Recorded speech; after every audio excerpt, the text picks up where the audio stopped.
Buen día a todas, a todos, a todos. Buen día a todas las provincias de Argentina, a Latinoamérica. En Mendoza está con lluvia, así que yo podría decir sábado de película. Vamos a tener sábado de emociones. Los Maíz Pisingallo. pochoclos. Maíz Pisingallo, sí, viste, me haces el spoiler. Maíz Pisingallo, pochoclo, en Mendoza le diríamos pororó, pero bueno, es una traducción muy cuyana por ahí. Pero bueno, hoy tenemos una gran clase. Como les digo, no le digan que no les avisé, vamos terminando esta diplo, así que queda nada. ¿Cuánto queda, Celi? Tres ¿Tres clases? clases y ¿Tres ya la clases? despedida. Tres, Pero sí. tres Los clases con miércoles, la, misa. tres clases con la final también, ¿o No, qué? no, la final es una más. No ¿Y la cuento porque no va a ser clase, va a ser sorpresas. estás preparando algo? Porque no me han dicho nada. Es sorpresa. Este Te vas a año le enterar dije el que eran último día. responsables ustedes, ok, buenísimo. Bueno, les recordamos, así vamos directo, pues ya lo tenemos a Juan Manuel, querido amigo.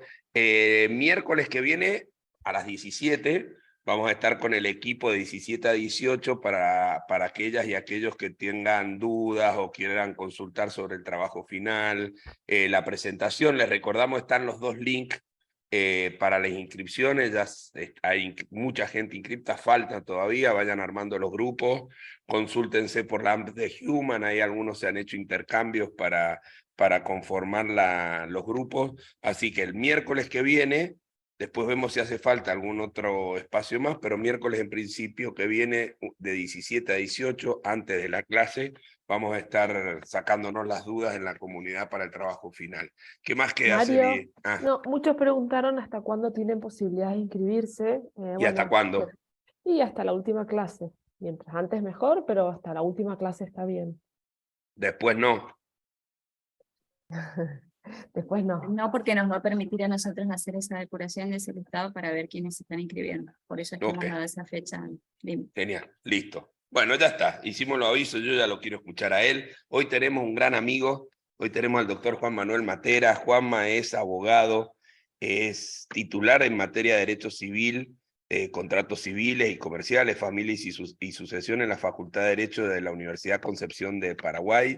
Es titular de seminarios de Derecho Público Constitucional Profundizado y Derecho Privado, Derechos Personalísimos en la misma universidad, docente en numerosas maestrías y diplomaturas, entre ellos la nuestra.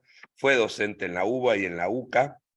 En el ámbito cultural participa de distintos grupos de literatura y dramaturgia, dicta el curso de mitología y literatura clásica y derecho, autor de un libro que estamos difundiendo, hemos tenido el lujo de presentarlo presencialmente y creo que ahora vamos a poder hablar, hoy viene a hablar de cine, pero si se quedan un rato más le sacamos, yo hago tipo Gerardo Rossín en Morphy, viste que le sacaba temas a los artistas al final. Bueno, le vamos a pedir que hable un poco del libro, viene presentando el libro, algunos apuntes de literatura clásica, mitología y derecho, creador de un grupo cultural judicial del que pudimos durante la pandemia ser parte la gente del interior y fue un espacio de acompañamiento de tremendo y de cultura tremendo, el grupo Dion. Y dejé para el fin, bueno, es prosecretario letrado de la Sala A de la Cámara Nacional de Apelaciones en lo Civil. Recordé, es coequiper del doctor Ricardo Lirossi, que todos conocieron, o los que no lo conocían el miércoles pasado, y que dejó una clase magistral y de sabiduría judicial y de vida impresionante. Y Juan Manuel coordina en la IEG, en la Academia de Intercambio y Estudios Judiciales, es coordinador de programas internacionales. Ahí me detengo un rato, porque como en el arte, ustedes vieron recién le hicimos un homenaje a Ennio Morricone, son los que crean la música en el cine, pero cuando uno ve cultura, siempre reconoce a los actores, a las actrices, a los directores de cine eventualmente, pero nunca a los productores. Y los productores son los que no, obviamente, sin el resto no pasa nada, pero los productores son los que hacen que las cosas pasen, digamos. Y eso muy pocos de ustedes, es muy probable que conozcan muy pocos productores. Bueno, Juan Manuel es productor de espacio de capacitación judicial, sobre todo la IEG, y es el que hace que las cosas pasen. Así que bueno, un gusto tenerte, Juanma, con nosotros, bienvenido. Así que te doy el comando de la nave de la Diplo. Bueno, muy buen día, y agradecido por estar acá. Agradecido con todos ustedes los que estén conectados, con la diplomatura en general. Es la segunda oportunidad que tengo el placer de estar compartiendo un espacio, en este espacio tan importante y tan grande, porque tiene acceso a distintos países de América Latina, lo cual es un orgullo desde el mundo de la capacitación. Gracias Roberto, Giancarlo, María Celina, Viviana, el Colo, muchas gracias a todos por siempre estar pendientes. Y bueno, me comprenden las generales de la ley en lo que tiene que ver con el doctor Adaro, porque somos amigos de muchos años, hemos compartido muchas actividades y proyectos en todo el mundo, así que siempre es un honor trabajar con él y con una persona con una sabiduría en lo que es la vida y cómo encarar los proyectos, que es admirable y siempre llega a destino. Mucha gente quizás se queda en la palabra y no concreta los proyectos. Mario es uno de los que realmente concreta todo lo que se propone y siempre es generoso para con el otro. Y lo hace en equipo, lo cual es tan importante. Además, siempre trabajar con la diplomatura para mí es un placer, porque yo siempre repito y me reitero que es como trabajar con la Marvel. O sea, uno se despreocupa de todo lo organizativo, está todo perfecto. Yo que, como decía Mario... Soy testigo, donde lo escucho a Juan Manuel dice eso, así que siempre agradecido de esa generosidad. Bueno, ya lo van a conocer. Uno cuando está como organizador siempre está preocupado por mil cosas, y cuando es invitado siempre está detrás de los detalles organizativos, pero acá se desentiende porque todo lo organizativo sale excelente, lo cual es un alivio para el disertante y bueno, es algo que hay que destacar. Es trabajar con las grandes ligas, digamos, así que para mí un honor. Hoy, la verdad que me han convocado por segunda oportunidad, o sea, no se han arrepentido de la primera, no les bastó con la primera, sino me volvieron a llamar para hacer algo contracultural a lo que ustedes están viendo, porque lo de ustedes es el presente y es el futuro, lo mío es el pasado. Entonces, ¿pero qué pasa? Esta es una diplomatura sobre innovación. Y para saber lo que es innovar, para saber cuáles son, digamos, los aspectos modernos, hay que saber quién los inventó. En algún momento alguien debió entornar la puerta y muchas veces ligarse un piedrazo para que los otros pudieran abrir la puerta del todo y que fuera más sencillo pasar y seguir innovando. Así que lo que vamos a hacer hoy, les propongo, si me acompañan y me toleran en este rato, en estas horas, va a ser un viaje en tiempo y espacio. Vamos a viajar en tiempo y espacio hacia los orígenes del cine. Vamos a viajar hacia los lugares donde tuvieron lugar, valga la redundancia, aspectos de la creación y la innovación del cine. Y vamos a ligarlo, y este es un desafío de lo que es el encuentro de hoy, con cuestiones jurídicas. Vamos a ligarlo con el derecho. Vamos a titular esta charla, y hacemos un consenso entre todos, los derechos fundamentales bajo la óptica del séptimo arte. Vamos a tratar de ligar esos derechos fundamentales con grandes directores de la historia del cine. Y les propongo lo siguiente. Vamos a comenzar a principios del siglo pasado en Rusia, en el cine soviético. Ahí vamos a ver que se va a dar la primera película de la historia en hablar sobre las reivindicaciones de los derechos laborales. Aclaro que el cine es un arte reciente, estamos hablando de monedas de años, entonces, pero sin embargo fue muy productivo y hay muchísimo para analizar en lo que tiene que ver sobre todo con innovación. Saliendo de Rusia vamos a ir a Alemania. Vamos a ir a una Alemania, la República de Weimar, luego de la guerra, donde surge un movimiento llamado el expresionismo alemán. Vamos a ver que allí, en medio de ese marco del expresionismo alemán, se dieron muchas películas innovadoras y creativas que hablaron sobre los derechos fundamentales. Luego vamos a viajar a Japón, esto viene un viaje largo y variado, vamos a viajar a Japón y vamos a hablar sobre el perspectivismo de los hechos y esta teoría del relativismo de la percepción de los hechos que nos trajo Akira Kurosawa. Luego nos vamos a ir a Estados Unidos a la década del 50 y vamos a hablar de los derechos fundamentales en lo que es las normas legales pero no legítimas. Y para eso vamos a tomar a un gran director, una leyenda del cine que fue Stanley Kubrick. Pero bueno, vamos a comenzar con la ayuda técnica de Robert, que me va a ayudar a pasar unos videos, pequeñas escenas que quiero que vean y que después vamos a charlar y a debatir. Pero les dije que arrancaríamos con cine soviético.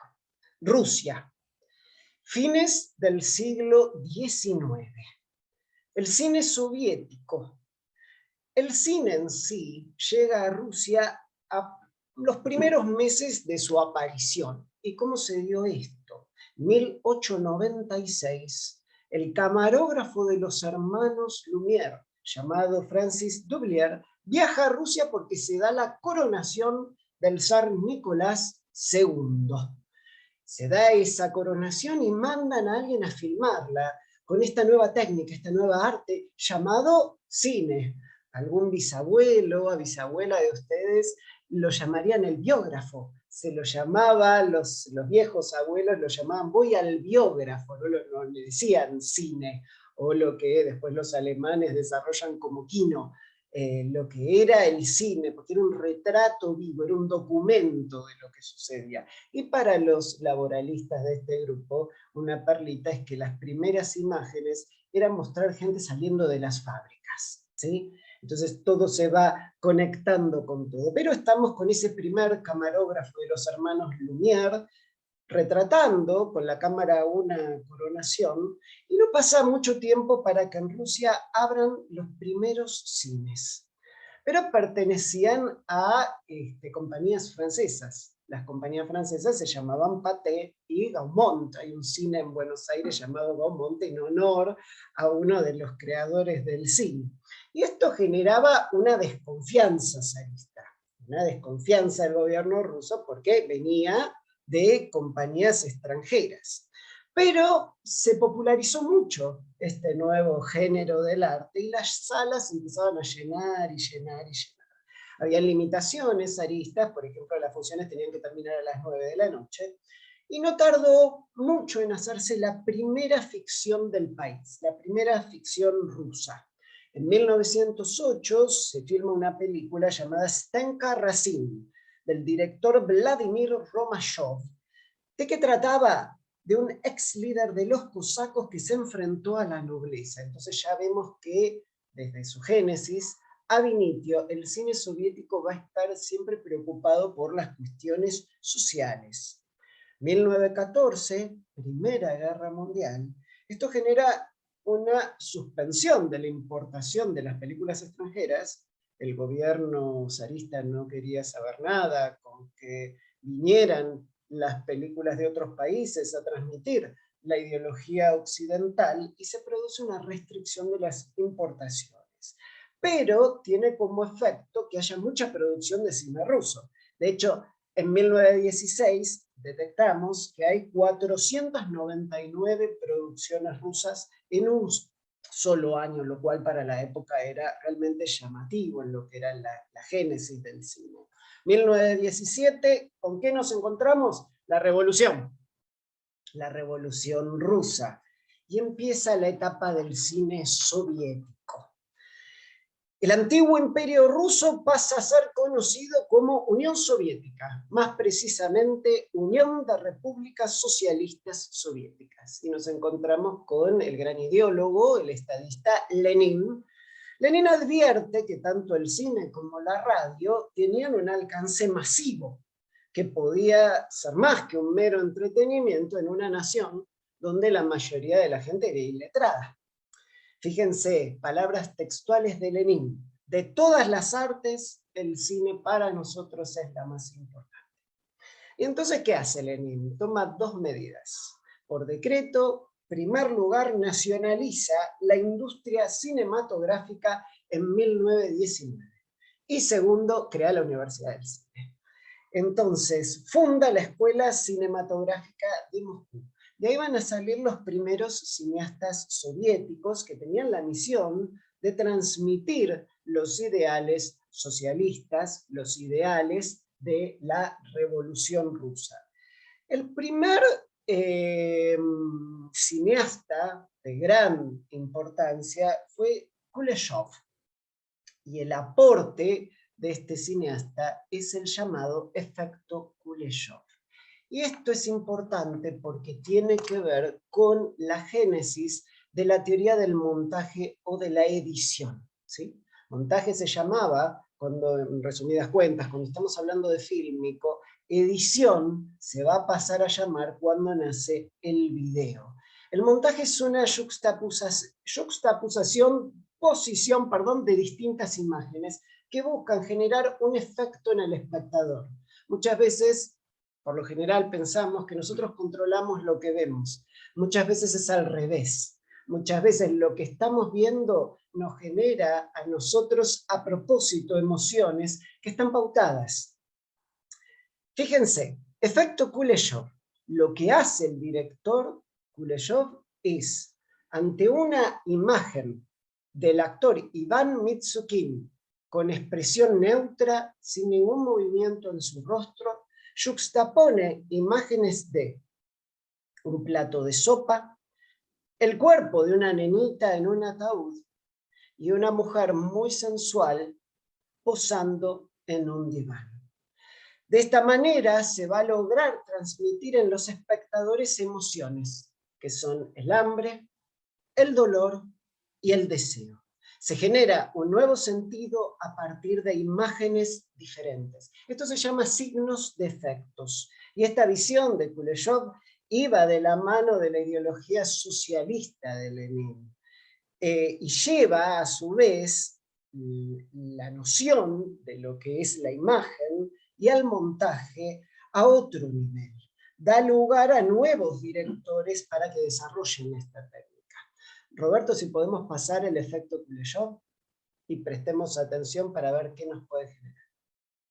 El segundo de los directores que tenemos que mencionar en el cine soviético, de los más importantes, fue Dziga Vertov. Dziga Vertov comenzó como montajista de noticias y luego funda el noticiero Kino Pravda, llamado Cine Verdad.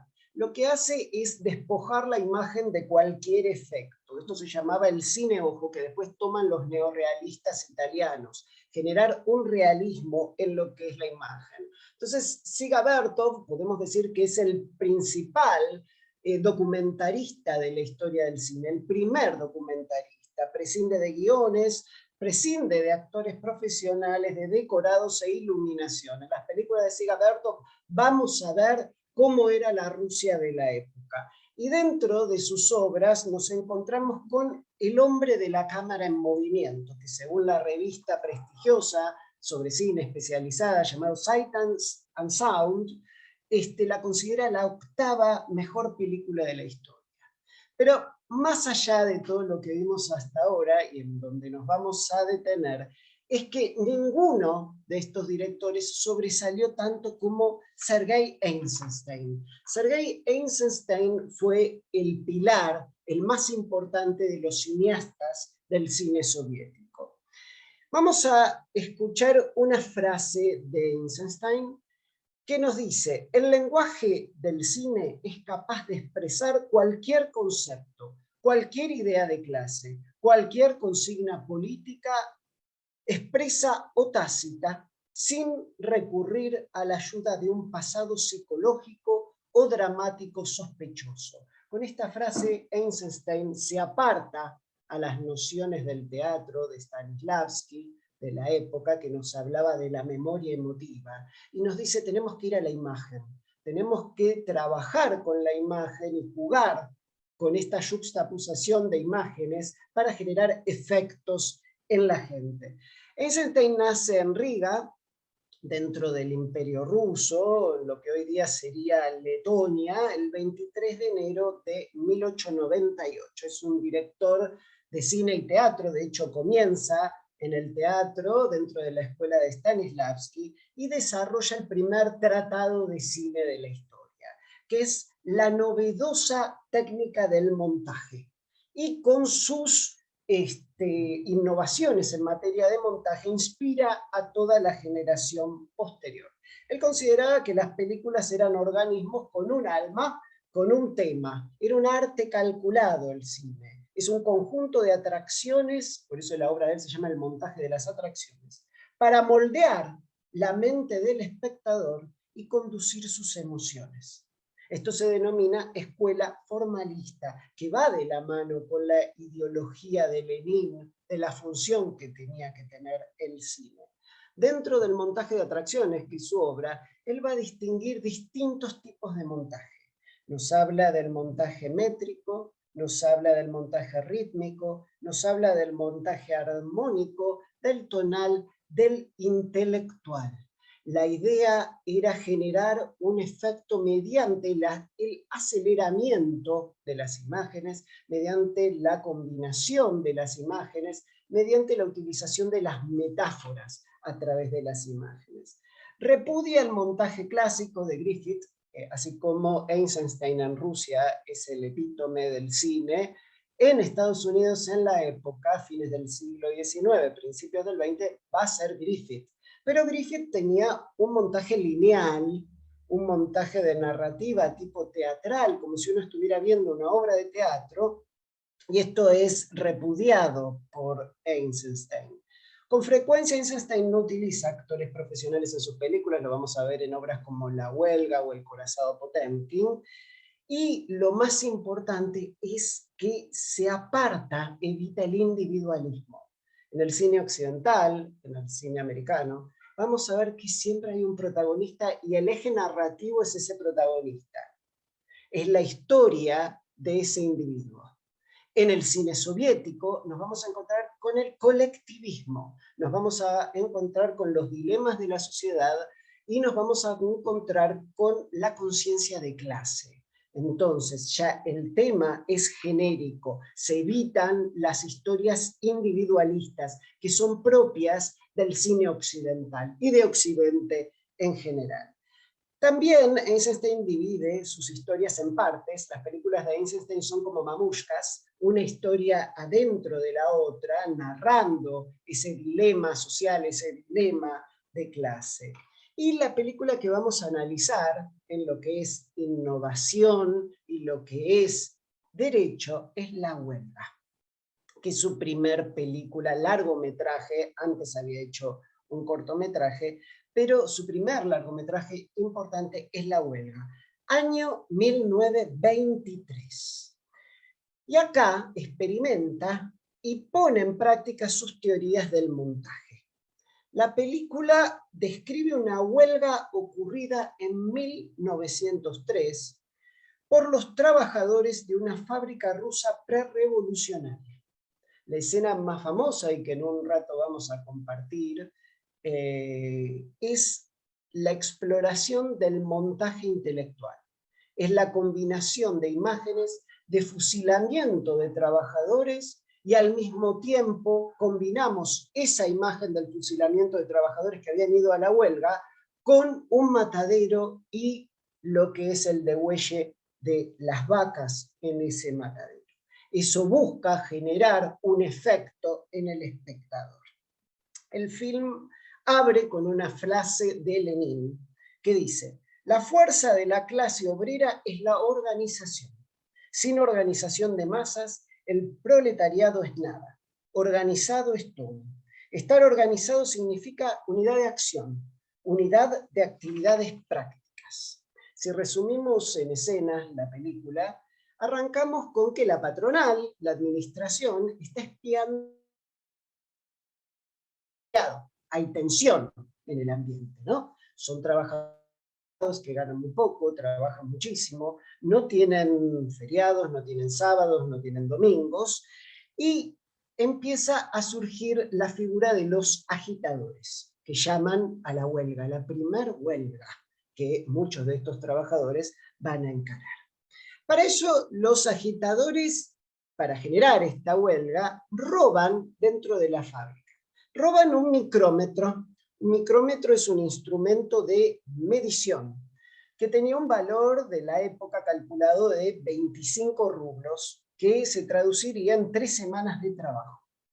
Ante este robo, un trabajador es acusado por la administración y para lavar su imagen, fíjense las nociones de la época, el hombre estaba siendo acusado de robo y para lavar su imagen este hombre se suicida. Esto genera entre los trabajadores una indignación terrible y dejan sus puestos de trabajo. Fue la gota que colmó todo. Empiezan las protestas, los trabajadores lanzan piedras y metales a las ventanas de la fundición de esta fábrica y se retiran. Y redactan demandas ante la patronal.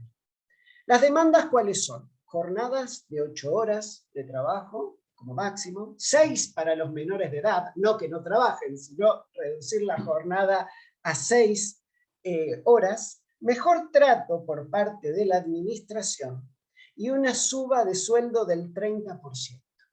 Entregan el reclamo a la patronal y ellos, los patrones de la fábrica, que en la escena están vestidos en forma muy elegante, tomando whisky, fumando puros, se nota un ambiente muy ostentoso, reciben la demanda y la utilizando el papel para limpiarse los zapatos.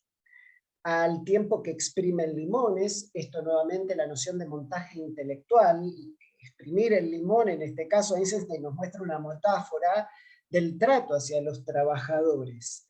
Rechazan obviamente las demandas y se siguen sucediendo robos en la fábrica y entra la noción de lo que es el mercado negro, ¿no?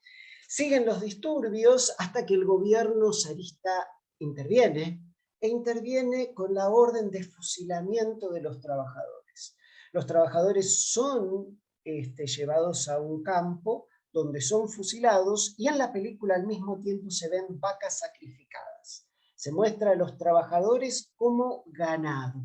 Roberto, voy a pedirte que pasemos esa imagen tan fuerte de la huelga de Eisenstein, la imagen sobre todo del fusilamiento y del sacrificio de las vacas es fuerte por si alguien quiere mirar para otro lado. Adelante. Gracias. El contexto histórico de esta película, ¿no? Porque la película fue prohibida, no fue estrenada en Rusia hasta luego de la muerte de Eisenstein, si bien logró ser estrenada en París, en la famosa exposición de París, en ese festival de cine, logra el premio a Mejor Película, pero en Rusia no lograron estrenarla hasta bastante después de la muerte del director. ¿Y esto por qué? Porque cuando se crea la película ya no estamos hablando de leninismo, sino que estamos hablando de stalinismo. Estaba Stalin en el poder y Stalin con Eisenstein tenía una relación bastante esquizofrénica. Por un lado lo consideraba a Eisenstein como un hombre de gran talento, pero por el otro lado lo consideraba como un ser bastante controvertido.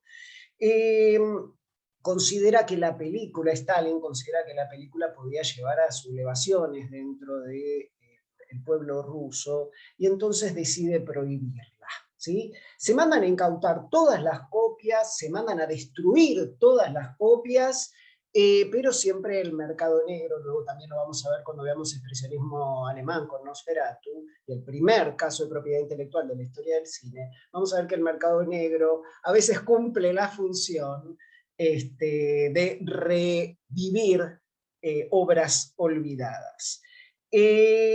Stalin tenía esta relación tortuosa con el artista Eisenstein, al punto tal, por eso digo esquizofrénica, que lo prohíbe por un lado, pero después le otorga un gran proyecto que buscaba conmemorar la sublevación de 1905, que es el germen de lo que después va a ser la Revolución Rusa, que es la sublevación de los marineros hacia Los capitanes del acorazado Potemkin.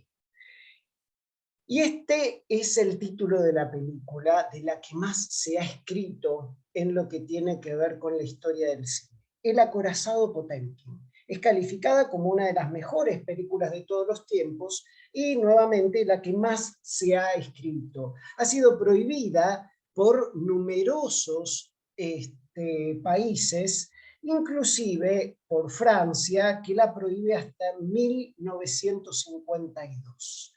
El guión es como una mamushka. Sergei Eisenstein construye la película en 1290 planos y la trama reproduce el motín ocurrido en el acorazado Potemkin en 1905, cuando la tripulación se rebeló contra los oficiales de la Armada zarista. Eisenstein consideraba innecesarios los movimientos de cámara. Nosotros vemos que siempre la cámara, en este caso, a la hora de narrar, es lineal, pero hay una utilización del montaje rítmico que genera una aceleración de los fragmentos. Por eso las tomas del acorazado Potemkin nos vislumbran mucha velocidad.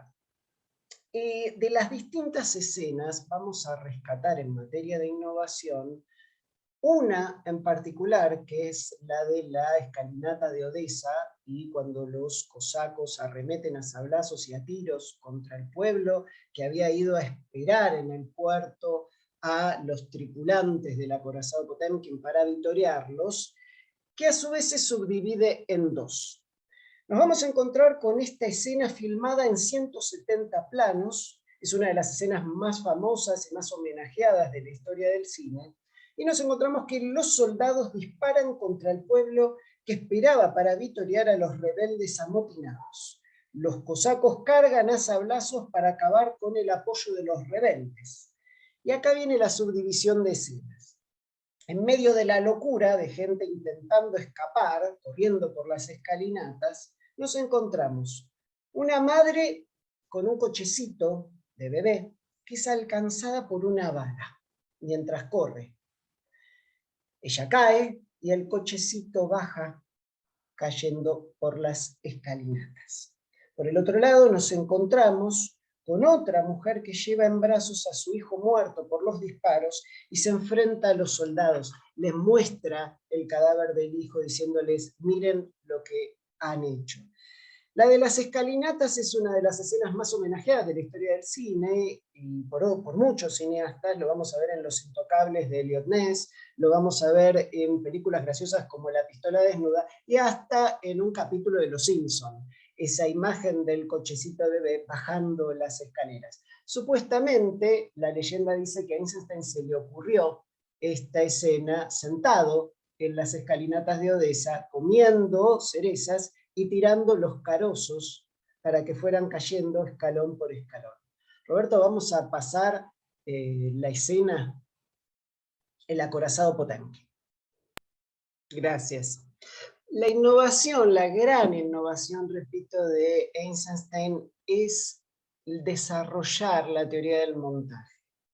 El montaje de atracciones. Es la forma en la que el espectador va a estar sometido a estímulos de acción psicológica y sensorial.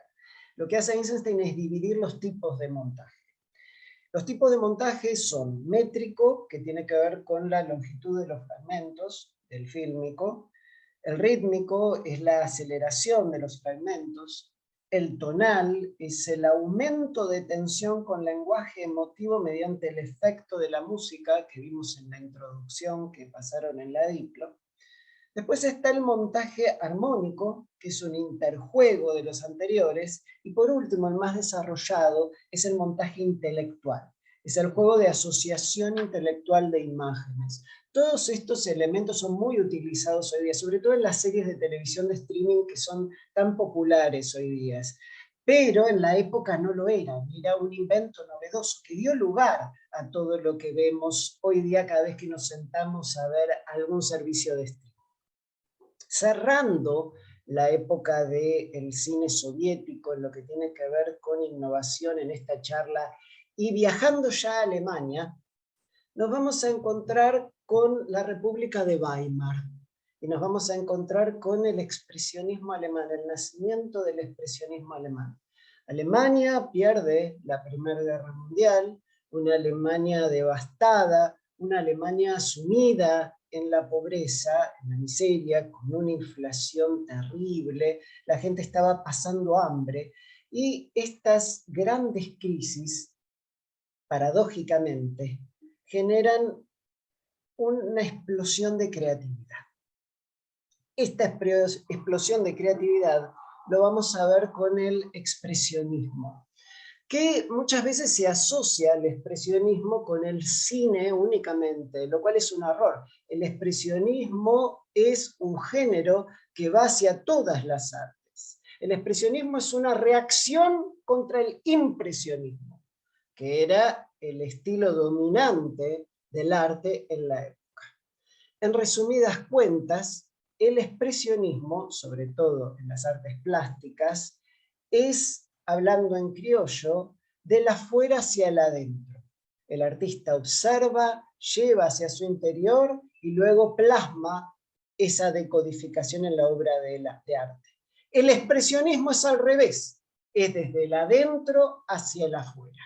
Y en esa época de la República de Weimar, lo que estaba sucediendo no era nada bueno. Entonces, lo plasmado en la obra de arte necesariamente no lo va a ser. Surge en Alemania a principios del siglo XX y nos vamos a encontrar con que las características del expresionismo son formas asimétricas, no armónicas, colores muy fuertes, específicos, sombras alargadas que van a responder un punto de vista de personajes torturados. En la pintura, el principal exponente es Edvard Munch con El Grito. ¿Vieron ese emoticón con las manitos en la cara cuando estamos sorprendidos? Ese es El Grito de Edvard Munch. Es la obra expresionista por antonomasia. La subjetividad en estas obras manda, no hay objetividad, ¿sí? No es las obras armónicas que podemos ver en el Prado, sino son obras que responden a puntos de vista muy particulares. Desde la plástica a la literatura, porque en Kafka nos vamos a encontrar con que su literatura es de tinte expresionista. En la música nos encontramos que en la época estaba George Antheil, que junto a Hedy Lamarr, esta es entre paréntesis, crea Internet, o crea el sistema que después se desarrolló para convertirse en Wi-Fi y Bluetooth. George Antheil hace ballet mécanique, es un tipo de música expresionista. En la danza nos encontramos con Isadora Duncan, con un tipo de ballet muy particular. Y en el teatro nos vamos a encontrar con Max Reinhardt. El Stanislavski ruso en Alemania se llamaba Max Reinhardt. Y las características del teatro de Max Reinhardt eran los claroscuros, las sombras alargadas, una gran cantidad de maquillaje en los actores que expresaban de una forma muy particular. En el cine, el expresionismo tiene, digamos, una explosión, tiene un exponente, un género exponente por antonomasia, y nos vamos a encontrar que el cine de la República de Weimar se va a dividir en dos. Las películas pochocleras, por así decirlo, las más populares, y las películas avant-garde, por así decirlo, las películas con una intelectualidad artística. ¿Hasta acá se me escucha? ¿Vamos bien? ¿Celina, Vivi? Perfecto. Bien. Entonces, las películas pochocleras alemanas se llamaban las películas alpinas. En Hollywood eran los westerns, ¿sí? En Alemania se llamaban alpinas, donde todo sucedía en alguna montaña, donde dos hombres se disputaban el amor de una mujer, que el artista de la época de estas películas pochocleras se llamaba Leni Riefenstahl, que después se va a convertir en la cineasta más importante de Hitler y una de las más influyentes en materias técnicas del momento. Y por el otro lado, además de esas películas alpinas, nos encontramos con esas películas donde se desarrolla una mayor intelectualidad. Empieza el movimiento expresionista. Así como en Estados Unidos estaba Hollywood, en Alemania estaba UFA. En UFA, en esa gran productora, se van a desarrollar la mayor cantidad de películas expresionistas. Los principales exponentes del expresionismo alemán son Vienne, Murnau y Fritz Lang. Vienne se lo considera el fundador del expresionismo con una película maravillosa, muy creativa y muy influyente, llamada El gabinete del doctor Caligari. El gabinete del doctor Caligari es una crítica hacia la institucionalización de las personas que son diferentes. La institucionalización de las personas con alguna incapacidad, de la institucionalización de las personas que tienen algún problema psiquiátrico. Y la película es una metáfora, la trama es una metáfora sobre el tratamiento que se da a estas personas. A su vez, el gabinete del doctor Caligari es la génesis del género del terror. El género del terror va a tener su fuente en el expresionismo alemán. Siempre en las películas expresionistas hay un desdoblamiento tipo Jekyll y Hyde de lo que puede llegar a ser el ser humano. Y no es más que una advertencia del artista, el artista siempre como oráculo de lo que está por venir, de lo que se venía en Alemania. Es un mensaje ominoso de la llegada del tercer Reich. Bien, el gabinete del doctor Caligari, su trama nos habla de un psiquiatra, el doctor Caligari, que a su vez tiene un circo ambulante, un show de atracciones, en el cual su principal exponente va a ser un sonámbulo Césare, interpretado por Conrad Veidt, el actor más importante alemán en ese momento, que es hipnotizado por Caligari y lo tiene como sonámbulo al mismo tiempo, duerme todo el día y a la noche va a cumplir los asesinatos que le envía, que le ordena cumplir el doctor Caligari. Es una metáfora, ¿sí? Porque este hombre es un interno, en realidad, en un instituto psiquiátrico, y Caligari es un psiquiatra. Bien, ¿cuál es la innovación de Vienne, del director acá? Nos vamos a encontrar con que está toda la película filmada en interiores, nos vamos a encontrar con una escenografía teatral, nos vamos a encontrar con relieves irregulares, son paneles dibujados en forma irregular, parece que las paredes se vienen encima de los protagonistas, hay un ambiente claustrofóbico, los techos son muy bajos, lo que se busca acá es generar en el espectador la situación opresiva del momento, de la trama y de lo que estaba sucediendo en Alemania. Nos vamos a encontrar con maquillajes muy pronunciados, los actores tienen un maquillaje en la cara muy blanco, y nos vamos a encontrar con la utilización de claroscuros, de sombras y luces en todo momento. El otro exponente, luego vamos a ver imágenes, el otro exponente del expresionismo alemán se llama Friedrich Murnau. Murnau pasó a la historia por ser, además de grandes películas como La última carcajada, El amanecer, sin embargo es más conocido por Nosferatu. Nosferatu es la primera adaptación de Drácula, ¿sí? Tengamos en cuenta que en la época el derecho de propiedad intelectual no estaba desarrollado en demasía y había cierta ignorancia hasta dónde podía llegar. Entonces, en esa inocencia, Murnau, con un productor llamado Grau, fundan una productora llamada Prana Films. Ellos estaban volcados al ocultismo y querían hacer películas que transmitieran mensajes ocultistas, y encuentran el libro de Bram Stoker, Drácula, les fascina, y deciden hacer una adaptación cinematográfica. Saben que la viuda de Bram Stoker, de Drácula, está en contra de que la novela de su marido sea llevada al cine. Entonces ellos, en forma muy inocente, dicen: vamos a salvar esta situación cambiándole los nombres a los personajes. Entonces el conde Drácula pasa a ser Orlok, ya no nos encontramos con Jonathan Harkness, no nos encontramos con Van Helsing, y todos los personajes tienen otro nombre. A su vez, esa imagen que podemos ver del Bela Lugosi americano, sensual, o de los nuevos vampiros, de todas estas sagas modernas dirigidas hacia los jóvenes adultos de hoy día, que son vampiros sensuales, en el original, en Nosferatu, es todo lo contrario. La imagen de Max Schreck, el actor que interpretó al Nosferatu, al Drácula, parece un roedor.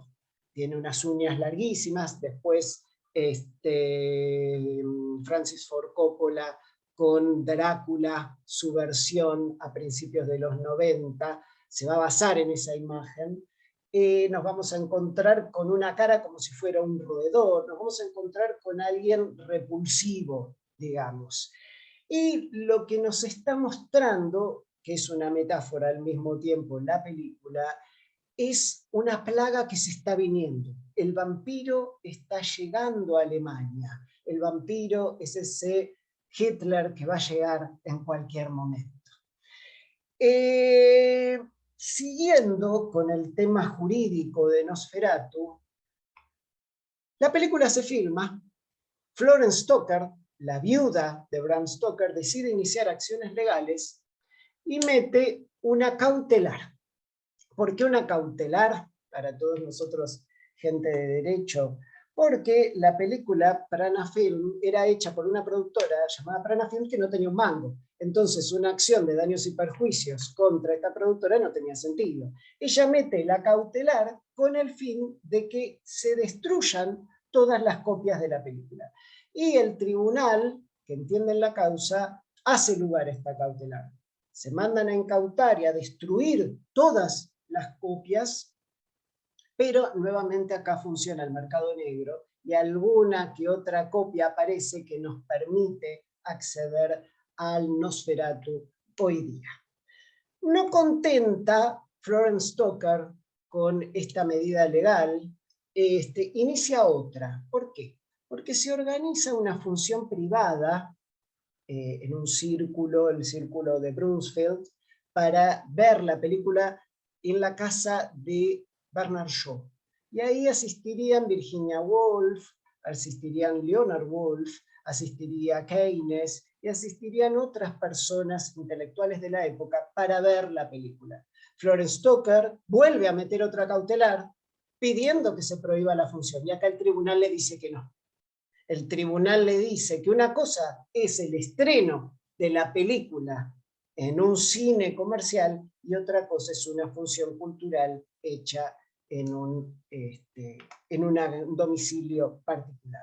Robert, vamos a ver imágenes del expresionismo alemán para que veamos la estética innovadora de este tipo de películas y después pasamos a hablar de Fritz Lang.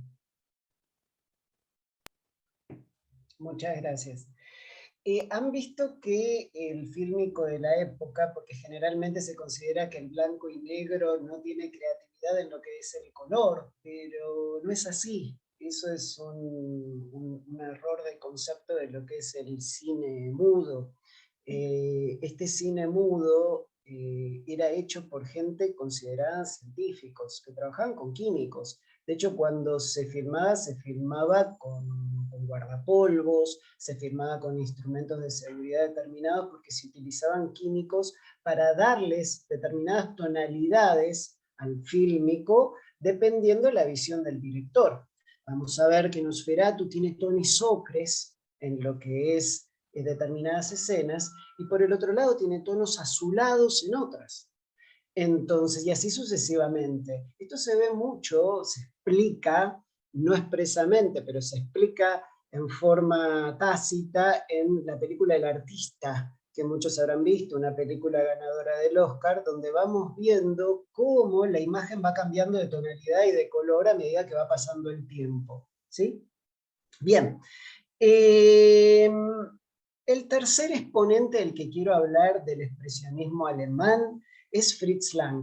Para los argentinos, muy especial, un cineasta muy especial, porque aquí en Argentina se encontró la versión original de Metrópolis, que es su obra maestra y es considerada la primera película de ciencia ficción con un rigor científico determinado, ¿no?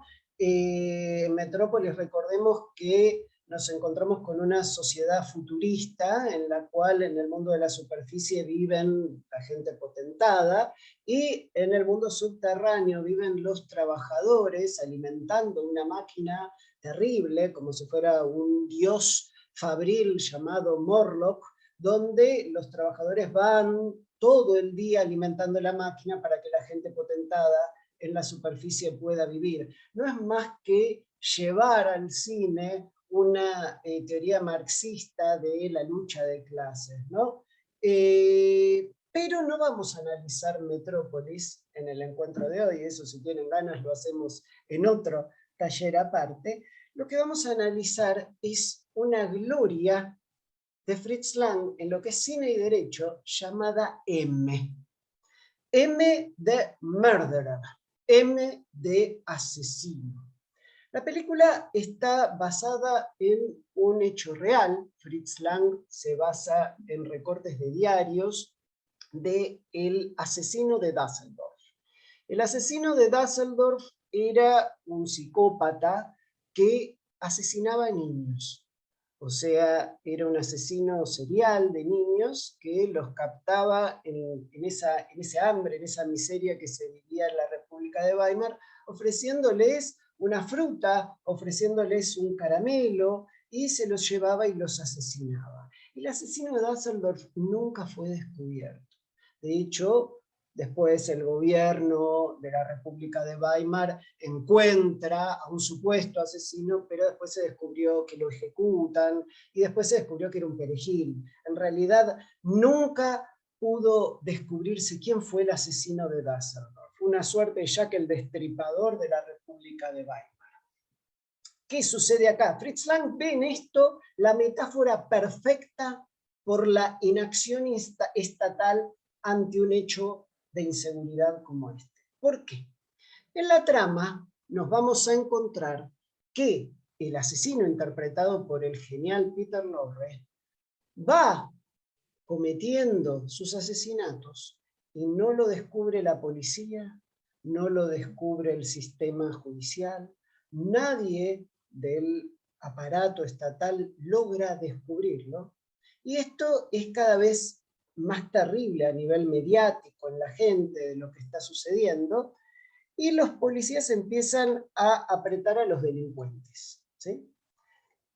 Los delincuentes están agremiados, lo cual les va a llamar la atención. En la época era así. En la República de Weimar había un sindicato, era tal la miseria, que había un sindicato que se llamaba el Sindicato de los Mendigos.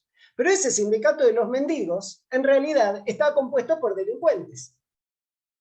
Entonces, que determinaban quién podía o no delinquir en determinados lugares. ¿Qué sucede acá? La policía aprieta a este sindicato de criminales y le dice: esto no puede seguir así, ustedes nos tienen que ayudar a encontrar al asesino de Düsseldorf. Los criminales dicen: bueno, una cosa es robar, otra cosa es contrabandear, otra cosa es asesinar criaturas. Además nos está perjudicando en nuestro negocio. Hay que atraparlo y hay que enjuiciarlo. Los criminales deciden someter al criminal a un juicio. Y acá viene la metáfora de la inacción estatal y la crítica al aparato estatal, también judicial, que es: no lo pudo atrapar el sistema, lo atrapan los criminales y le hacen un juicio bajo sus normas. Ahora bien, otra crítica mordaz se ve en quién atrapa especialmente al criminal. ¿Quién lo descubre? Perdón, es un ciego. Los criminales, los asesinos seriales, lo que tienen es un patrón en común en todos sus ilícitos. Van repitiendo determinadas características, determinadas conductas. Y en el caso, el asesino de Düsseldorf siempre le compraba un globo a sus víctimas antes de llevarlas al lugar donde iba a cometer el crimen. Y el vendedor de globos era un ciego. Ahora bien, Peter Lorre, el asesino de Düsseldorf, siempre tarareaba una melodía determinada cuando iba a comprar el globo, y el ciego lo descubre por esa melodía. Le pide a un chico que estaba pasando por el lugar que avise, ese es el asesino, y así lo atrapan los criminales. Los criminales lo llevan al mundo subterráneo y le hacen un juicio, donde el asesino es el acusado, donde el fiscal es un criminal, donde el abogado defensor es un criminal, y donde el jurado son todos criminales, son todos delincuentes. Ahora bien, hasta acá no es más que una narrativa que todos podemos decir, qué interesante cómo va a ser la defensa, qué interesante cómo va a ser la acusación, qué interesante cómo va a ser la deliberación del jurado de criminales. Pero Fritz Lang, en materia de innovación, decide utilizar a delincuentes reales para esta escena. Es una escena que vamos a ver donde los únicos actores profesionales van a ser Peter Lorre, que es el asesino de Düsseldorf, y va a ser Gustav Gudgens, que es el fiscal. Gustav Gudgens era como una suerte de Alfredo Alcón de la época en Alemania, que después va hacia el lado oscuro, digamos, porque se termina convirtiendo en el director del Teatro Nacional en la época del nazismo, después, mucho después de esta película. Vamos a ver dos escenas que voy a compartir yo, en este caso lo voy a liberar a Roberto. Uno, cuando llevan al criminal a ser enjuiciado, y la segunda, yo la voy a ir adelantando porque son escenas largas, y la segunda son los alegatos. Prestemos atención a las posturas de las partes. Bien, como han visto, es un jurado de pares, por así decirlo, ¿no? Fíjense que el fiscal tiene un comentario hacia el acusado y le dice, lo van a juzgar personas que tienen mucha experiencia en cuestiones legales. Todos han sido encerrados, han sido enjuiciados por distintos crímenes. Y fíjense, ¿no?, que una de las criminales lo señala y le dice, a usted no le corresponde ningún otro derecho que no sea la muerte. Nos estamos encontrando acá con un juicio hacia un criminal por parte de criminales, pero lo increíble, la idea maravillosa de Fritz Lang, es convocar delincuentes de la vida real para hacer esta escena. Entonces, cuando vemos esa escena, la imagen llama mucho la atención.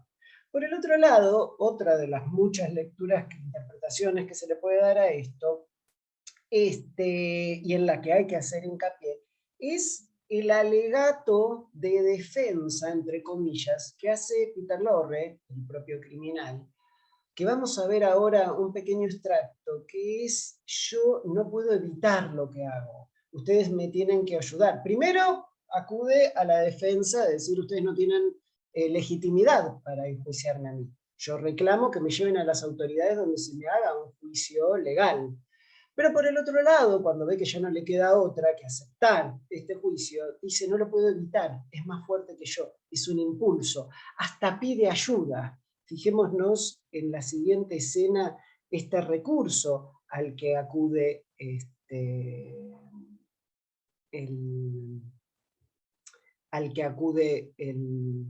el acusado en este caso. Que si logro... ¿Estoy compartiendo pantalla? Bien, ahí está haciendo su legato de defensa, acudiendo a la herramienta de la piedad, diciendo, no lo puedo evitar, no puedo evitar lo que hago, el sistema me tiene que ayudar. La escena termina de una manera un tanto graciosa, generalmente en una narrativa cinematográfica ante el drama, esto es un recurso del teatro también, se pone algo gracioso para cortar, ¿sí?, y que genere un efecto determinado en el espectador. Cuando termina la escena, nos vamos a encontrar con que entra la policía de golpe y interrumpe el juicio, y uno ve que todos los jurados, todos esos jueces que son delincuentes, se paran y levantan las manos. De una manera, como diciendo, llegó la ley, terminó el juicio porque apareció la ley de golpe. Realmente los invito a verla, la película tiene una cadencia muy particular, para los que son penalistas, tiene muchos elementos de estudio de criminología y criminalística, sobre todo de la época. Realmente la recomiendo. para ir cerrando con el expresionismo... Perdón, quiero Juanma, te vuelven a preguntar si podés reiterar el director. M es la película. M es la película, el director es Fritz Lang. Igualmente todas las Metrópolis, etcétera, ¿no? sí, todas las consultas de títulos que quieran hacer, luego lo podemos hacer sin ningún problema. Yo puedo mandar un listado, o sea, no se preocupen por eso ni por los nombres, porque después podemos mandar todo. Dale. Quiero también aprovechar para comentarles que en el expresionismo alemán es la primera vez que en materia cinematográfica se va a tratar el tema de la homosexualidad y los derechos a las minorías en lo que tiene que ver con elección sexual. En la Alemania de la época regía una ley llamada el parágrafo 175, que prohibía las relaciones homosexuales con penas de cárcel. Y esto había generado una explosión de otro delito que era la extorsión. O sea, cuando se quería castigar a alguien, se lo acusaba, se lo denunciaba de haber cometido relaciones homosexuales dentro de la configuración típica del parágrafo 175. Hubo una explosión de casos de extorsión y la policía llegó a un punto que creó una división de investigación de los casos de extorsión por la sanción del parágrafo 175. Es como un delito, genera al otro. Se crea una organización que se llama la Sociedad Humanitaria Científica, presidida por el primer sexólogo relevante de la época llamado Magnus Hirschfeld, que tuvo una epopeya para derogar ese parágrafo 175. Y dentro de esa epopeya recurre al cine.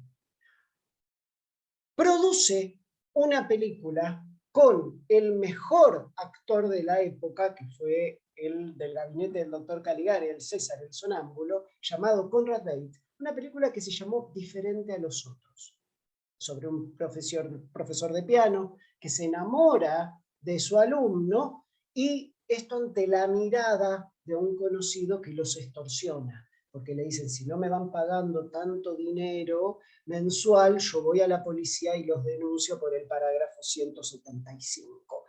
La película, pese a que se amenazó con censurarla en la época, logró ser estrenada en la República de Weimar. Había mucha libertad intelectual, mucha libertad en lo que tenía que ver con el estilo de vida de cada persona. Eso después da el trágico golpe para el extremo opuesto, que es encerrar a todas estas personas en campos de concentración. Pero no solo se estrena Diferente a los otros, sino que se estrena también Sexo en cadenas, que habla sobre una relación entre dos personas en una cárcel, que es de William Whittle, que después va a ser el jorobado de Notre Dame en Estados Unidos, y Michael, de Carl Dreyer, que está basada en una novela sobre una relación entre un hombre con un joven que le deja todos sus bienes y hay un aprovechamiento, etc. Pero es la primera vez que se habla del tema de las minorías en lo que tiene que ver con las elecciones sexuales en la historia del cine.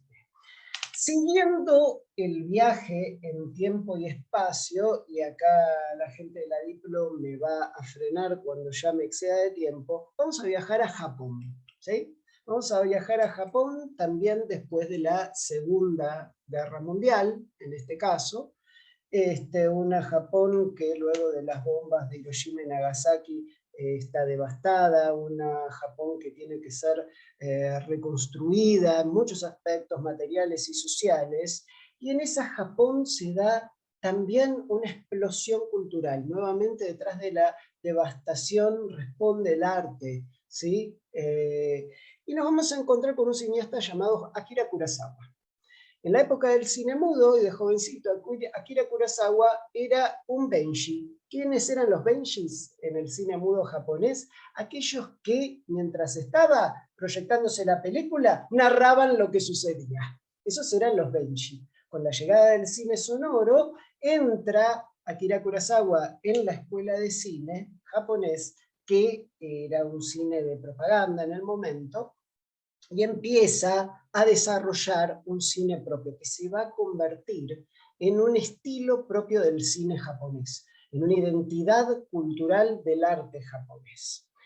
Y lo que vamos a analizar hoy en innovación es el efecto Rashomon. La película se llama Rashomon y nos va a hablar del perspectivismo. El perspectivismo es lo que interpreta cada uno de nosotros ante ser testigo de un hecho. Lo que nos dice Akira Kurosawa con el efecto Rashomon es que la versión que puede tener cada uno y la percepción del mismo hecho de cada uno es totalmente distinta. Esto se denomina el perspectivismo.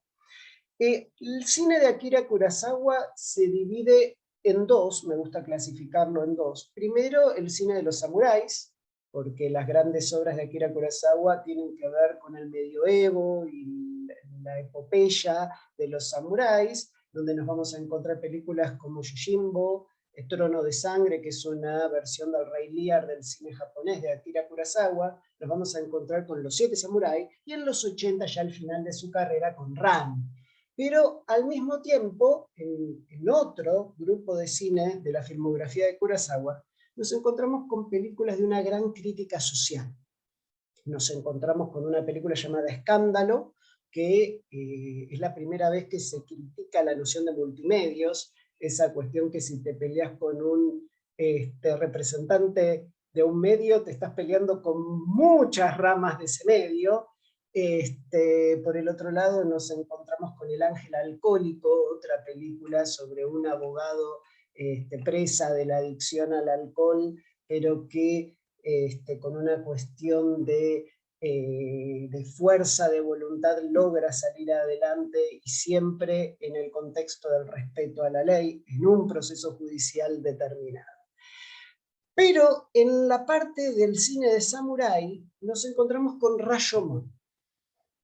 Siglo XII, medioevo, durante una fuerte tormenta, nos encontramos con que un monje, un peregrino y un leñador reflexionan sobre la naturaleza humana y sobre un asesinato en el que debieron testificar. El hecho puntual es el asesinato de un señor feudal que iba con su esposa caminando por un bosque y aparece un delincuente, un bandido, que mata al señor feudal y viola a la esposa. ¿Sí? La película es de 1950. Ante el juicio del tribunal medieval van a comparecer la esposa, la mujer violada, el bandido, cada uno presenta su testimonio, y el asesinado. Lo llamativo es que cada uno da una versión totalmente distinta de los hechos, del hecho puntual. Su percepción va a ser totalmente distinta. El asesinado, además el señor feudal asesinado, comparece al juicio a través de una medium, dando su versión de los hechos. Esta película innova en materia cinematográfica porque lo que hace es volver de adelante hacia atrás y de atrás hacia adelante, nuevamente sobre el mismo hecho, pero bajo la perspectiva de cada uno de los personajes. Hoy día es muy común, en las series es muy común de verlo, pero en la época fue la primera vez que se utilizó este efecto, el efecto Rashomon. Vemos las imágenes, es el tráiler de Criterion de Rashomon. Bien. Es la primera vez que se utiliza este efecto, y lo que busca es demostrar que el juez o el jurado, cuando tiene que decidir, se va a encontrar con versiones que pueden ser diametralmente distintas del mismo hecho, y que la percepción de los hechos depende de la subjetividad de cada uno. Eso se llama perspectivismo. Y volvemos, ya saliendo de Japón y siguiendo con la historia de la innovación, viajando a Estados Unidos, nos vamos a encontrar con un director, que es una leyenda del cine también, que se llama Stanley Kubrick, que todos lo asocian por La Naranja Mecánica, por Lolita, por Ojos Bien Cerrados, Espartaco y tantas glorias más. Pero lo que vamos a analizar hoy en materia de innovación es La Patrulla Infernal. ¿Por qué? Porque La Patrulla Infernal o Senderos de Gloria, depende la traducción en cada país, nos va a hablar de los juicios militares y nos va a hablar de la decisión legal, pero no legítima. ¿En qué consiste la trama? Primera Guerra Mundial, nos encontramos con el ejército francés en las trincheras, en plena guerra contra Alemania. Tienen que salir de las trincheras a combatir contra los alemanes en un territorio que se llama El Hormiguero por la cantidad de soldados alemanes que hay ahí. La misión es suicida. Los franceses, si salen a combatir en territorio alemán, saben que van a ser masacrados. A su vez, el gobierno francés influye en los jerarcas militares del ejército para que esto llegue a destino, que los franceses salgan a pelear, no importa lo que puedan pasar. La misión es suicida, se sabe, pero igualmente la orden es que salgan a combatir. Sale una primer patrulla, que es masacrada, sale de la trinchera, va al hormiguero, es masacrada por los alemanes, y sin embargo ordenan a la segunda, comandada por un personaje, por un coronel que está interpretado por Kirk Douglas, que salgan a combatir nuevamente.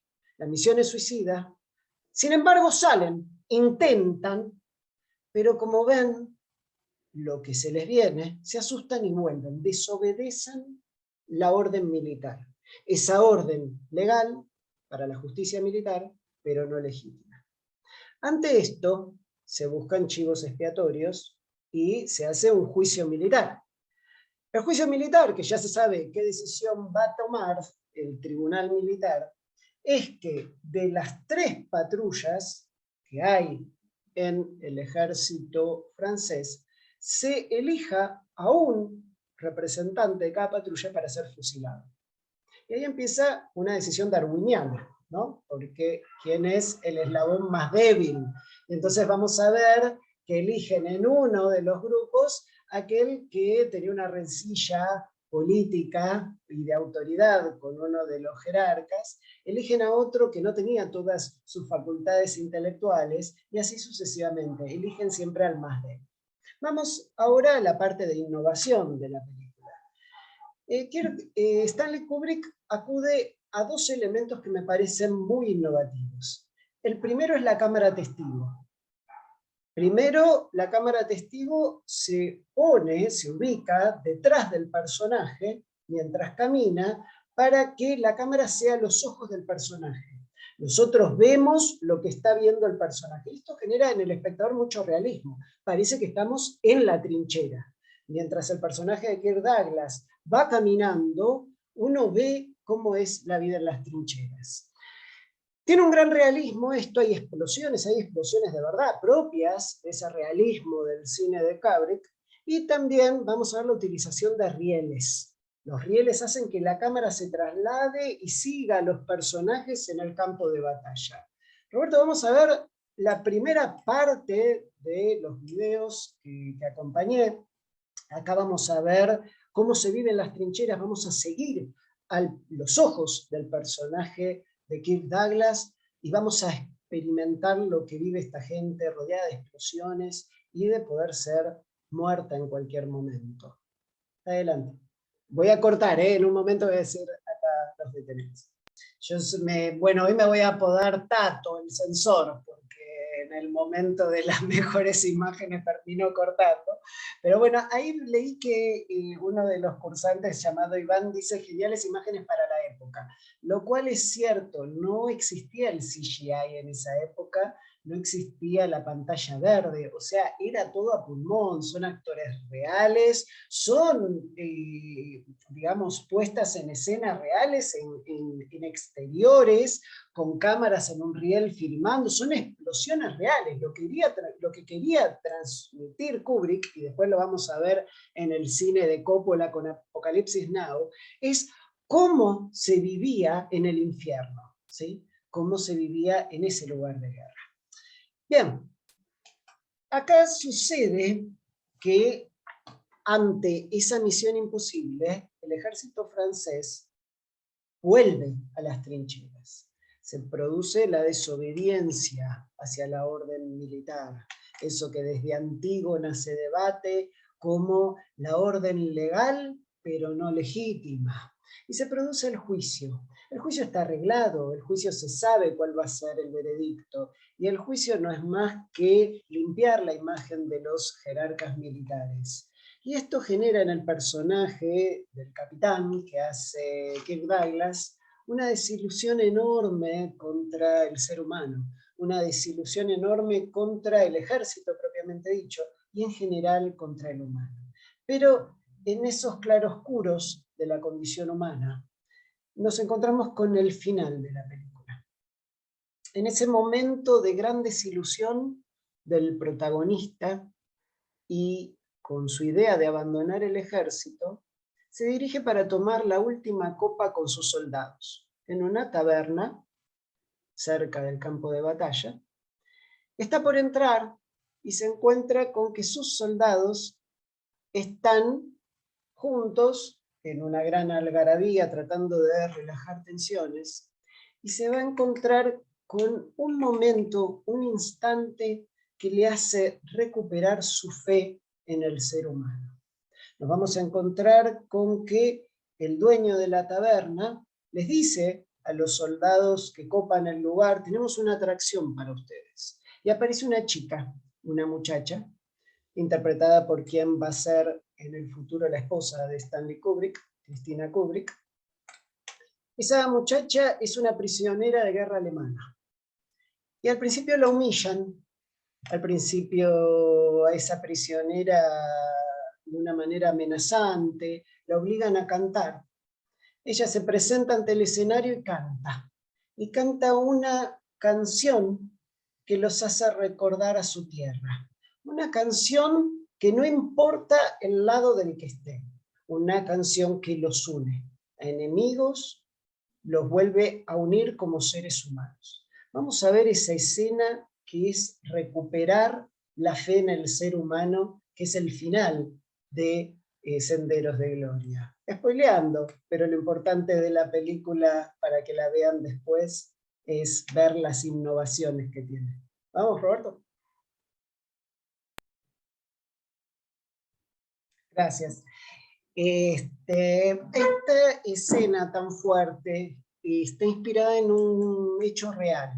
En la Primera Guerra Mundial, un soldado alemán, que era un poeta también, escribió un poema que luego fue musicalizado, llamado Lil Marlene. Lil Marlene habla de un soldado alemán joven que se encuentra con su noviecita antes de salir a la guerra, y se encuentra en una esquina bajo un farol y le da su último beso. Y en el poema dice: ¿quién te besará cuando yo no esté? Él sabe que va a morir en la guerra. Bajo este farol, querida Parle. Lil Marlene. Luego fue musicalizado, fue convertido en un éxito en Alemania, pese a que Goebbels mandó a prohibirlo.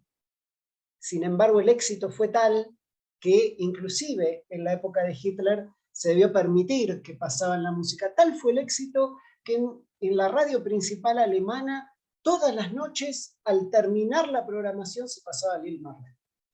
El éxito de Lil Marlene fue universal y trascendió las fronteras alemanas y fue a convertirse un éxito en las tropas aliadas. Y en las trincheras de los aliados contra los alemanes se escuchaba Lil Marlene al final de la transmisión de los aliados. Como cuando todo está tan mal, una canción puede destruir esa enemistad, ¿no? Los une, es un elemento unificador de la música. Bien, yo, Mario, cuento con unos 5 minutos más para hacer el cierre. Sí, Juanma, dale, sí, Bien. están todos enganchados, mira el chat. El cierre no tiene nada que ver, sí con la innovación, pero no tiene nada que ver con el derecho. Es una, digamos, una joya cinematográfica con la que me gustaría obsequiarles, que todos la conocen, muchísimos la habrán visto, y la música sobre todo les va a llamar la atención. pero es linda para cerrar este encuentro de hoy lluvioso. En Buenos Aires también está a punto de llover en cualquier momento. El cine siempre es lindo de ver encerrados y con lluvia. Y es 2001 Odisea en el espacio, ¿sí? 1963, también de Stanley Kubrick.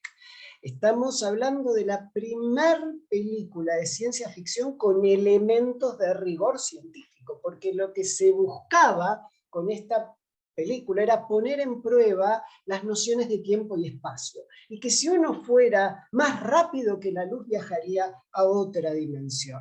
La película fue filmada en una época en que Estados Unidos y la Unión Soviética iniciaban la carrera al espacio, a ver quién llegaba antes, ¿no? ¿Quién trabaja en el guión? Kubrick, con el autor del cuento, porque está basada en un cuento llamado El Centinela. Arthur Clarke escribió el cuento. 2001 Odisea en el espacio no es un drama, no es un documental, no es ciencia ficción, es un evento científico. La trama. Un equipo de astronautas que trata de seguir las señales de radio emitidas por un extraño monolito hallado en la Luna y que parece ser obra de una civilización extraterrestre. Ese monolito emite señales y ya apareció en otros momentos de la historia de la humanidad. En épocas prehistóricas aparece un monolito, esta es la primera escena de la película, que emite señales y supuestamente cada tanto en la Tierra aparecen estos monolitos que emiten estas ondas que supuestamente generan un paso más en la evolución. Pero ese paso más en la evolución, en el cuento, no está visto desde un punto de vista de progresión, sino que está visto desde un punto de vista muy negativo. De hecho, en la prehistoria, ese neandertal que se encuentra con el monolito, cuando escucha, siente las ondas del monolito, no es que empieza a generar agricultura, no es que empieza a desarrollar la medicina y a tratar de arreglar algún hueso roto. Utiliza el arma por primera vez. El monolito lo que le genera al ser humano es la violencia. Y el mundo y la historia no siempre es evolutiva, sino que es involutiva. La visión de Clarke con el Centinela y de Kubrick con Odisea en el espacio es negativa del ser humano. La película aborda temas como la evolución humana, la inteligencia artificial, la tecnología y la vida extraterrestre. Las características: realismo científico, revolucionarios efectos especiales. Acá no existía ni CGI, ni existían las técnicas de hoy día, así que se hacía todo con maquetas. También hay imágenes psicodélicas, surrealistas, que se van a ver en el paso de una dimensión a la otra. Lo maravilloso también es la banda sonora de Richard y Johann Strauss y un compositor contemporáneo llamado Ligeti. Como vimos, la idea de Kubrick y Clarke fue plasmar en el film teorías de espacio y tiempo y la relatividad en el tiempo. Kubrick nunca se ganó un Oscar, y el único Oscar que le dieron, pese a su maravillosa filmografía, fue los mejores efectos especiales por 2001, Odisea en el espacio. Repito, todo hecho con maquetas, iluminación y ensuciamiento de maquetas, un trabajo artesanal maravilloso. Nunca se había hecho esto con tanto detalle. Por el otro lado, un elemento, un recurso narrativo de la película es la rotación. Vamos a ver que todo rota en la película.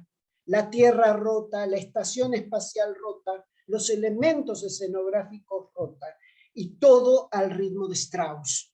Y acá la música cumple otro elemento narrativo fundamental. Según el director Tom Palmer, la historia del cine se divide en dos etapas en lo que hace a la utilización de la música: antes y después de Kubrick. Antes de Kubrick, la música se utilizaba como elemento decorativo para subrayar alguna emoción. Después de Kubrick, vamos a ver que la música se utiliza como parte esencial de la narrativa, es un impulso intelectual en el espectador.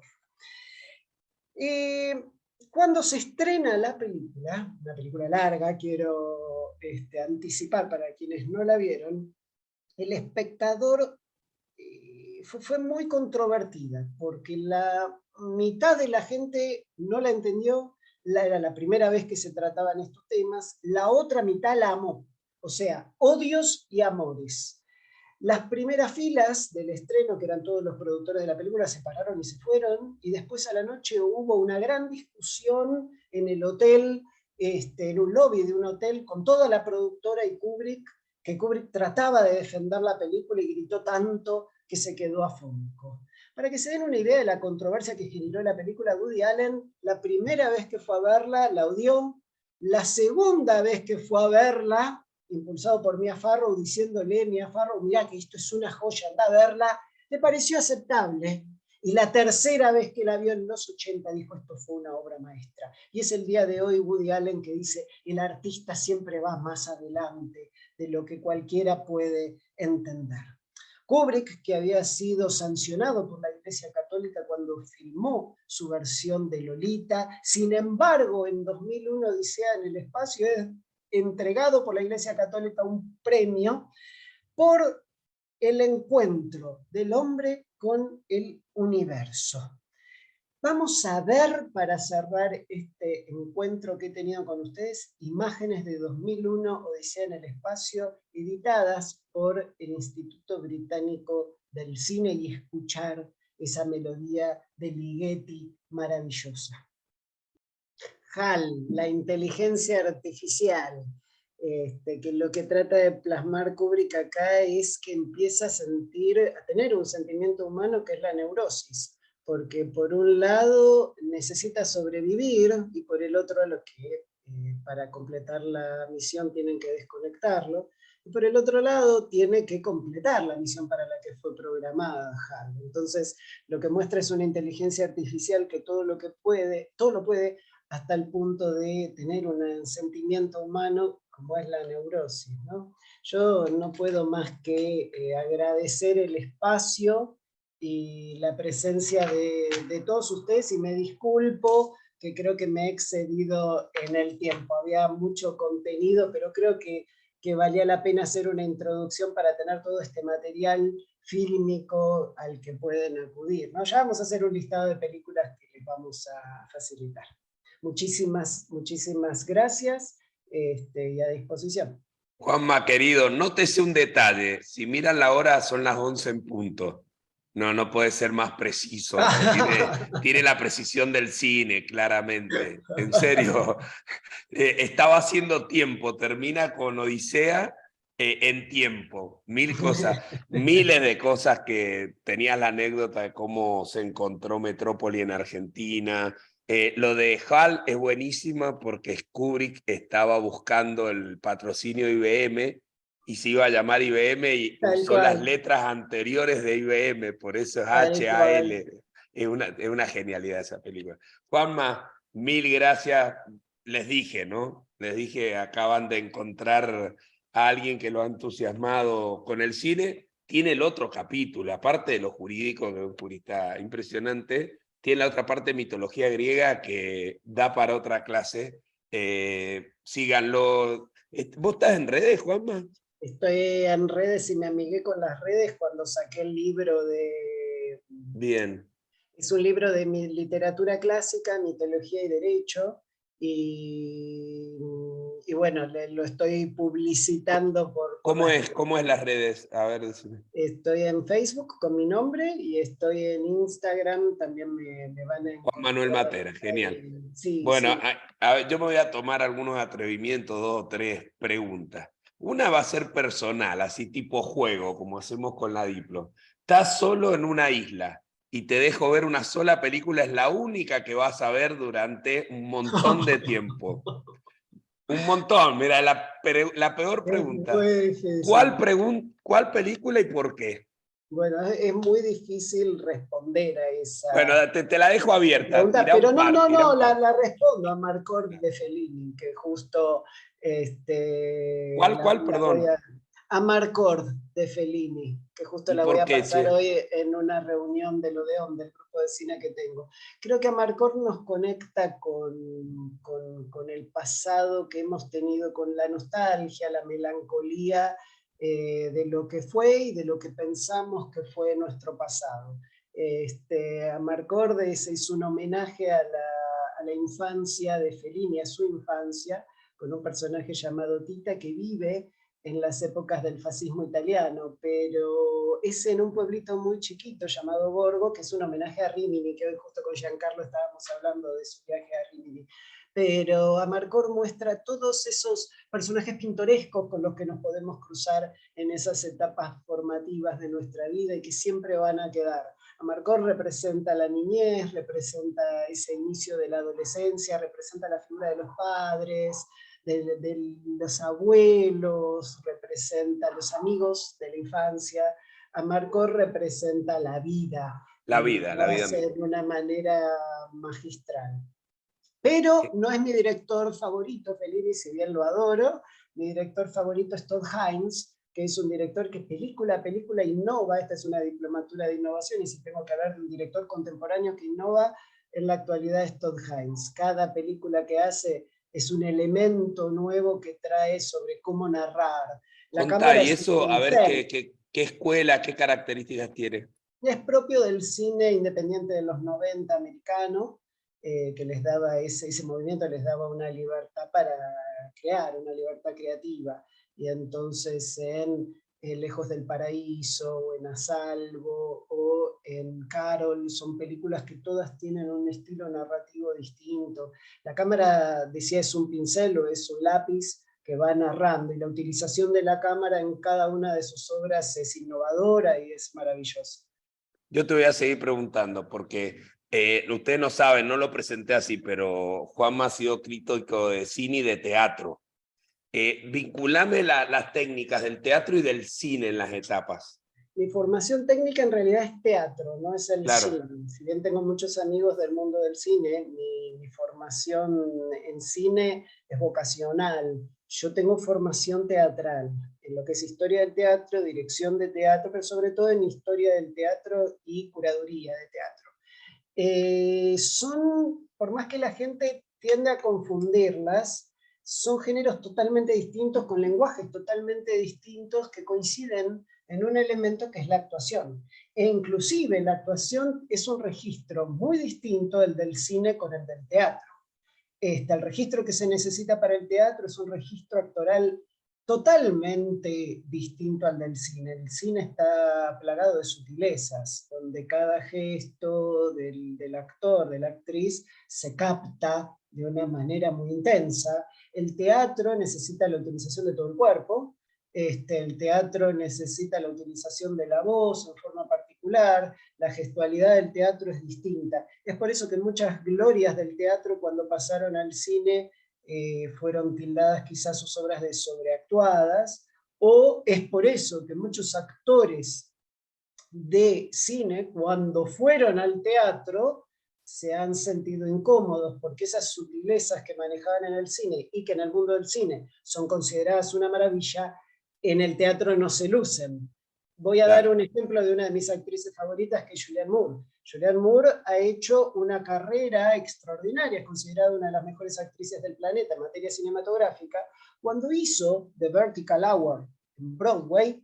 Sin embargo, la experiencia fue mala, porque esa magia de las sutilezas que muestra con esos primeros planos no se podía llevar a los escenarios de Broadway. Al mismo tiempo, acá me voy a meter en un tema controvertido, y acá pueden pegarme en el chat, que es que Alfredo Alcón, que las glorias que hizo en el cine clásico argentino son maravillosas, pero en los últimos tiempos, lo que hacía en cine era tildado quizás de sobreactuado, un registro un tanto alto.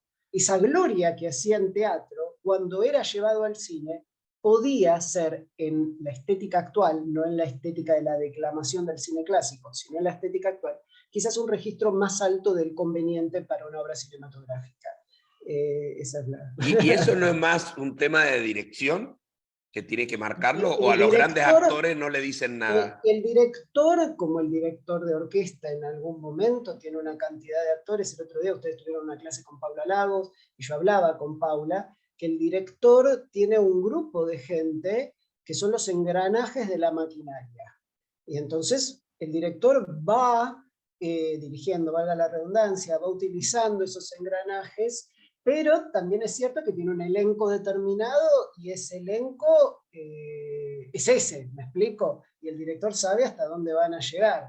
Eso por un lado. Y por el otro lado, cuando un actor, una actriz tiene una trayectoria determinada, es muy difícil decirle está fuera de registro.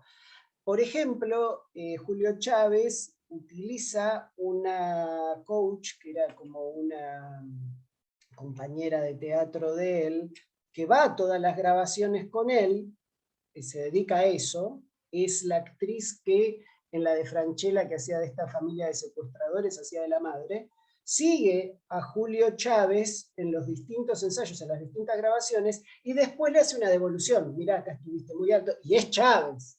O sea, es Me encanta. el tema del registro actoral, por eso en los ingleses está el término miscast, que quizás el actor, la actriz es una gloria, pero no es adecuado para el personaje. Bien, la última, nada que ver con la de ahora. ¿Por qué mitología y derecho? ¿Por qué lo elegiste? ¿Por qué escribís? ¿Por qué lo linkeás? Los mitos son, y mientras uno más investiga sobre el tema, más fascinante es, los mitos tienen un instrumento sociológico y un instrumento normativo también. En épocas en las que la mayoría de la gente en la historia era iletrada, el mito y la narración mitológica cumplía una bajada de línea normativa. La narración mitológica vislumbra cuál es la conducta deseada y cuál es la conducta no deseada en una sociedad. Cada uno de los mitos es una bajada de línea, tiene un metamensaje. Si nosotros nos quedamos con los mitos de las distintas culturas, nada más con la narración mitológica, es lindo a nivel poético, pero nos está faltando el componente social del mito. El mito tiene que ver con los símbolos, tiene que ver con una explicación científica también para fenómenos naturales cuando no tenemos las herramientas científicas para explicarlo, pero tiene también que ver con una herramienta normativa de bajada de línea. Y en el mito de Antígona, en el mito de Medea, en el mito de Ícaro, en el mito de la Medusa también, vamos a encontrar muchos elementos normativos. En el libro, en realidad, se hace hincapié en la literatura clásica. La literatura clásica es la parte de la historia de la literatura que abarca desde el nacimiento de la literatura occidental hasta las meditaciones de Marco Aurelio. Y en todas esas obras, que ahí también van a estar los trágicos y el origen del teatro, que exploro mucho en el libro, vamos a ver que tienen un componente normativo muy fuerte, lo cual en la antigua Grecia no es de extrañar, porque los tribunales, tal cual los entendemos hoy día, la democracia, tal cual la entendemos hoy día, y el teatro, nacieron al mismo tiempo. Y el mito va a ser un instrumento narrativo de estos elementos. Por otro lado, la iconografía mitológica la encontramos día a día en nuestras instituciones. Hay algo, parece medio de Jung, del análisis de Jung, este discípulo después que tomó otro camino de Freud, ¿no?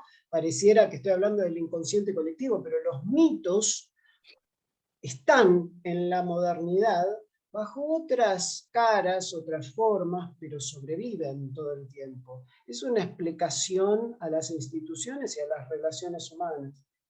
Tremendo. ¿Qué les dije? Ganas de seguirlo escuchando, ¿no? Vamos a hacer una cosa.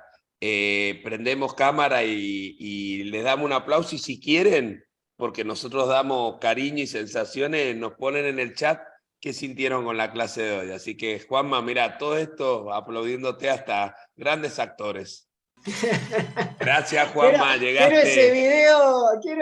Sí, claro, ahí va. claro, es un regalito, un regalito devolverte un poquito de lo que nos diste, cual Charles Chaplin, emoción, interpelación, carisma, todo. Así que sos nuestro gran motivador del día de hoy y de la cultura de esta diplo. Así que de vuelta, mil gracias, Juanma, y como siempre, el laburo que hace en la academia junto con Ricardo, que a los que tenemos el honor de ser parte nos entusiasma tenerlos de líderes ahí. Así que muchísimas gracias, Juanma. El honor es mío, muchas gracias y sigan adelante. Yo a Celina la estuve molestando en la semana porque me voy cruzando con gente por los tribunales de Buenos Aires que me dicen, tengo ganas de hacer algo de capacitación el año que viene, pero no tengo ganas de que sea algo, volver a revisitar los conceptos que ya hice, que ya estudié.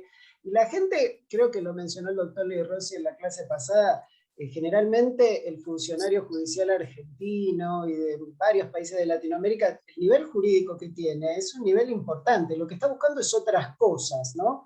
Y la educación para adultos debe ser entretenida. Si la educación para adultos no es entretenida, lo que no implica que no sea seria, puede ser de la más seriedad posible. Si la educación para adultos no entretiene, no funciona.